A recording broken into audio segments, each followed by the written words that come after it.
All right, now we'll talk about the E chord. The E chord, the 6th string open is E. The 1st string open is E, just like on the G chord.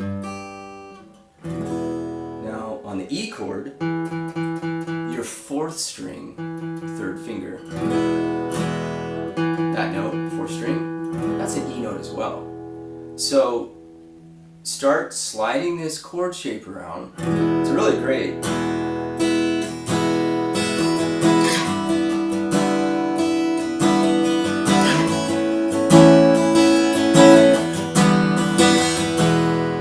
Because you have these strings droning, this E, and this B, it makes for a really cool sound. But again, you get into some, a fret too high or a fret too low. Because of those open strings, it could cause some colors or some sounds that you may not want in the chord progression. So being able to know where to go, what chord you're playing, where do you bar or where do you put the capo. And I keep talking about the capo because it's a great tool, and a lot of people, when they're learning, even up to that intermediate stage, people are still kind of figuring out how to play bar chords. So let's look at this E chord.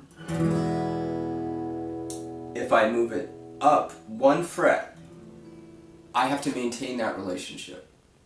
So when I was playing E, there was nothing behind my 1st finger but the nut and then the open strings. So the minute I do this, and that's a cool sound. But if we're talking about this CAGED thing and figuring out chords and keys, now that's an F chord because the capo is covering the 1st fret. That's an F note. The open strings cause a lot of confusion for people because they forget about them. They move this shape around and they forget about the open string that's going on, and they can't find the note that would work or should work, and they don't know where to go, so they start stumbling around. Being able to look down and visualize, oh, behind my E chord, I need that. And that includes if you're playing it as a bar chord. Okay? So if I just slide this E chord around, the minute I get up here, I've kind of lost my 6th string as the root because it's just an E note now. So being able to identify, oh, this finger, I can look at that one and get my root. So look down, follow this finger on the 4th string. If you play it right there, your 3rd finger's on a G note. So if I just play 3 strings, that's G. I could hit the 2nd in this case, but I'm going to avoid the open strings. Alright? So this is a G chord. This is G sharp. This is A. This is A sharp. This is B, because that's a B note. Now I'm not hitting the open strings because I want you to see the shape and I want you to keep track of the root. Now if I had to visualize where the capo would go, 1 fret behind, that's a B, that would be a B, that's a B. This is my B bar chord, if I'm barring it. This would be my capo. Otherwise, if I'm just playing this, that's still a B chord, but I'm using an E chord shape.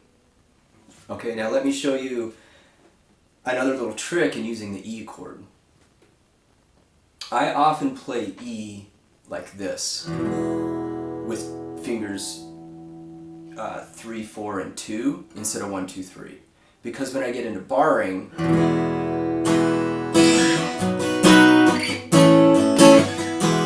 I'm just dragging that shape around and barring, lifting the bar and moving. It's a pretty efficient way to play instead of going like this and then having to reshape everything. But notice that wasn't true with the C chord. Playing the C chord like this felt pretty normal. Playing the C chord like this doesn't feel too normal. So it's just harder. The pinky and 3rd finger, they're kind of weak. They rely a lot on the 1st finger, so you might start kind of leaning those fingers over. But I could play this and move up and throw that bar down.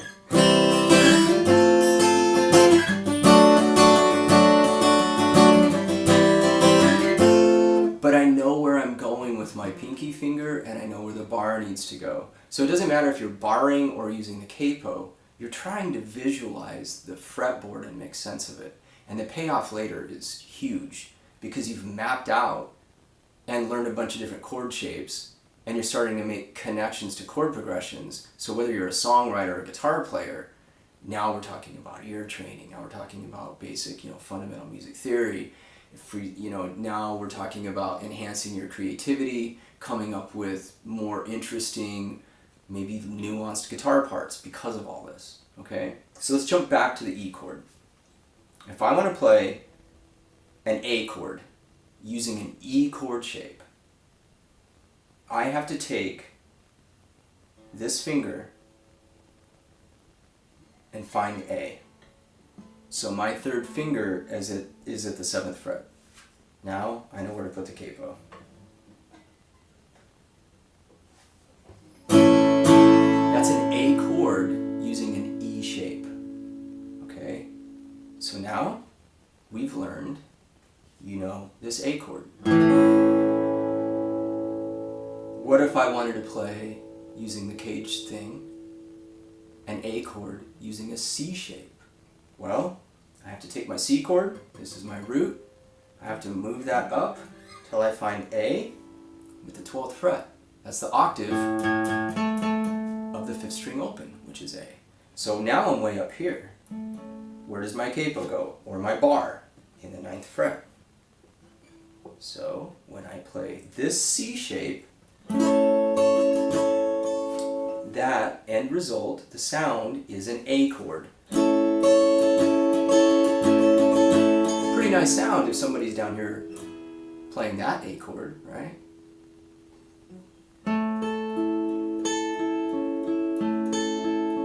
You could just arpeggiate up here that A chord, and you'll add something to somebody down here strumming away on that A chord. Or what if we want to play an A chord using the G shape? G, G sharp, A, maintain the relationship with a capo. G chord, maintain the relationship with a bar. G shape, A chord. Right? So without the capo, you're talking about this. A,